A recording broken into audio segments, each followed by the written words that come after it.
ہم کبھی بھی اللہ کی حکمتیں پوری طرح نہیں سمجھ سکتے، اس لیے شاید ہم جلدی مایوس ہو جاتے ہیں، یا ہم سے ہماری کوئی من پسند چیز چھین لی جائے تو ہم قسمت کو کوسنے لگتے ہیں اور اللہ سے گلے شکوے کرنے لگتے ہیں، اور پتہ ہی نہیں ہوتا اللہ اگلے پل کیا کرنے والا ہے ہمارے ساتھ۔ پھر جب وہ خوشی دیتا ہے تو اسی کا شکر بجا لاتے ہیں، وہ شرمندگی کے ساتھ، یہ بھی بڑی بات، مگر وہ جس حال میں رکھے شکر کرنا چاہیے۔ وہ کبھی ہمیں دکھ میں نہیں دیکھ سکتا۔ اللہ ایسے معجزے کرتا ہے جن کا ہم وہم بھی نہیں کر سکتے۔ شکر اس ذات کا۔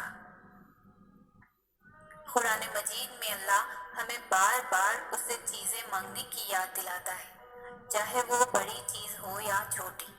اللہ نے کہا ہے بس مانگو اور مانگو، میں تمہیں دوں گا جو تم مانگو گے۔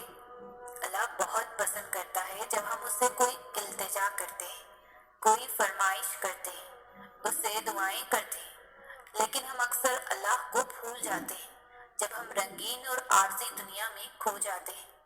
ہم سمجھتے ہیں کہ اللہ نے یہی فیصلہ ہمارے لیے کیا ہے، ہماری قسمت میں یہی لکھا ہے، اس لیے اللہ سے کچھ بھی کہنے کا، دعا مانگنے کا کوئی فائدہ نہیں، کیونکہ قسمت میں یہی لکھا ہے اور یہ حقیقت کوئی بدل نہیں سکتا۔ ہاں، اللہ نے آپ کے لیے چیزیں لکھ دی ہیں، اور اللہ کے علم اور اس کی اجازت کے بغیر دنیا میں کچھ بھی نہیں ہوتا، لیکن اس کا مطلب یہ نہیں کہ آپ اسے تبدیلی کیے نہیں پوچھ سکتے یا کہہ نہیں سکتے۔ دعا کی طاقت بے پناہ ہے۔ دعا میں اتنی طاقت ہوتی ہے کہ یہ نصیب تک بدل سکتی ہے۔ اللہ کے لیے کچھ بھی مشکل اور ناممکن نہیں ہے۔ کچھ جنگیں یقین کی ہوتی ہیں، اگر درد کی لہر سے ٹکرا بھی جاؤ تو صبر کا پلڑا بھاری رکھنا۔ جسے تم بے بسی کہتے ہو وہی صبر کی وہ حد ہے جہاں فیصلے تمام ہوتے ہیں۔ کیا پتا آج حساب کتاب کے بعد ہی سرخرو کر دیا جائے، عرش پر تمہاری فتح کی تیاری کی جا رہی ہو۔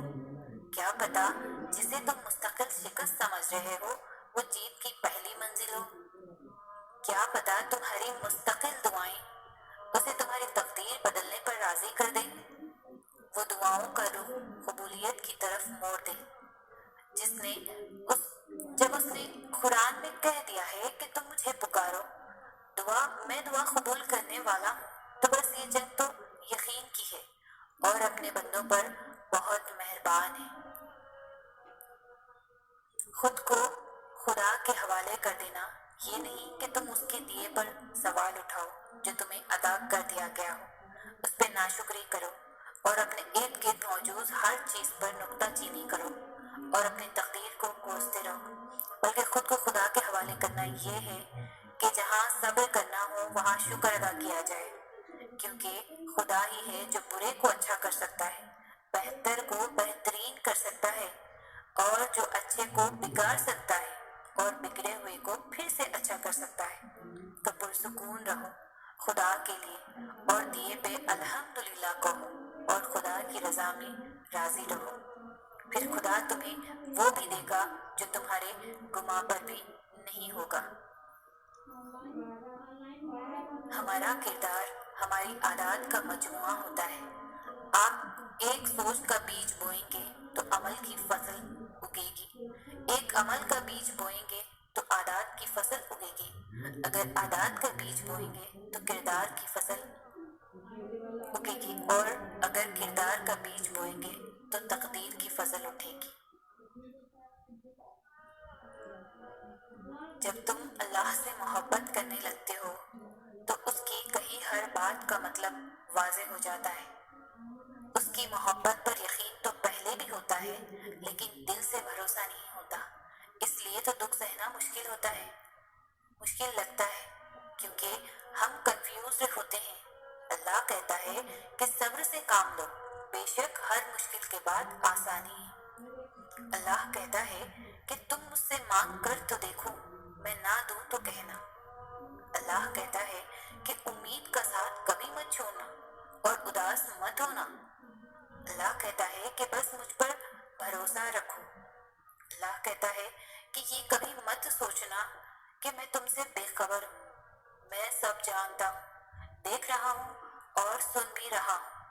پھر جب دل اس کی محبت سے بھر جاتا ہے تب سب ٹھیک ہونے لگتا ہے، ہر کنفیوژن دور ہو جاتی ہے، اندر تک ایک سکون سا اتر جاتا ہے جو الفاظ سے ظاہر نہیں ہوتا، لیکن ذہنی روحانی سکون اور دلی اطمینان سب بیان کر دیتے ہیں۔ اللہ واقف ہے تمہاری ہر چھوٹے سے چھوٹی اور بڑے سے بڑی پریشانی سے، اسے معلوم ہے تمہارے دل و دماغ کی کیفیت، وہ واقف ہے تمہارے ہر دکھ درد سے اور ہر اس انسان سے جس نے تمہیں تکلیف دی، وہ گواہ ہے ہر اس تلخ لفظ کا جو تمہیں لوگوں سے سننے کو ملے، وہ گواہ ہے تمہارے ہر ایک آنسو کا جو تکلیف پہنچنے پر تمہاری آنکھوں سے نکلے۔ جن آنسوؤں کو تم بیکار سمجھتے ہو وہ اللہ کے نزدیک بہت قیمتی ہے، وہ گواہ ہے تم پر آنے والی ہر اس آزمائش کا جو تمہیں اس کے قریب لے آئی، ہر اس دکھ بھرے سجدے کا جو تم نے اس کے سامنے کیا۔ اس نے سنی ہے تمہاری جب کوئی اور نہ تھا تمہیں سننے والا، اس نے دلاسا دیا ہے تمہیں جب کوئی اور نہ تھا تمہیں دلاسا دینے والا، اس نے سمیٹا ہے تمہیں جب کوئی اور نہ تھا تمہیں سمیٹنے والا۔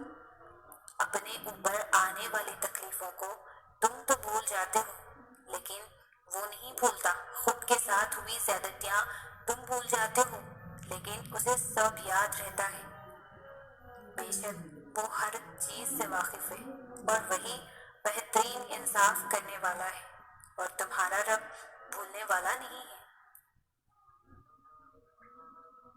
جب خدا انسان کے نصیب میں کوئی چیز لکھ دیتا ہے تو وہ اس کو ضرور ملتی ہے، لیکن وہ چیز انسان کے پسندیدہ وقت پر ملے یہ بات ضروری نہیں۔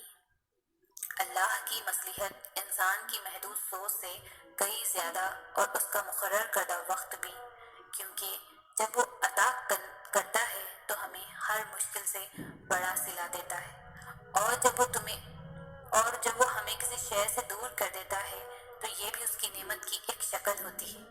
اصل بات بس انسان کے ایمان اور اس پر توکل کی ہے۔